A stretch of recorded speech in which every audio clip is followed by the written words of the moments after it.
Në 3 vitet e fundit, në qarkun e Fierit janë regjistruar 70 raste dhune ndaj fëmijëve, shumica me natyrë seksuale. Sipas qendrës me një ndalesë, pranë Spitalit Rajonal të Fierit, vetëm gjatë vitit 2025 janë evidentuar mbi 20 raste të rënda, ndërsa 49 fëmijë janë aktualisht në mbrojtje nga Njësia Mbrojtjes së Fëmijëve në Bashkinë e Fierit për shkak të dhunës fizike, psikologjike apo abuzimeve seksuale. Çdo vit ka raste të fëmijëve që duhet të zhvendose nga familja momentalisht, po dhe të fëmijëve që janë rikthyer, po pra me vendim gjykate në familje dhe vazhdon mbahen në monitorim. Ajo çfarë bën faktike Njësia për Mbrojtjen e Fëmijëve është koordinimi ndërinstitucional, që për hir të së vërtetës në Fier është marrë si model koordinimi i mirë ndërinstitucional me aktorët lokal.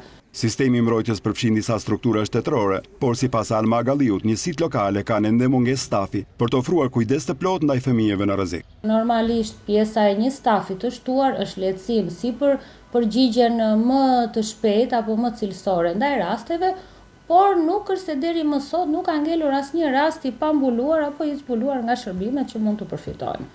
Një nga rastet më të rënda është ai vajzës 12 vjeçare që denoncoi babain për abuzim seksual. Ai ndodhet pas hekurave, ndërsa ema po përballet me vështirësi në rritjen e 6 fëmijëve të tjerë. 3 prej tyre bashkë me vajzën e dhunuar janë sistemuar përkohësisht në qendra shtetërore me vendim gjykate.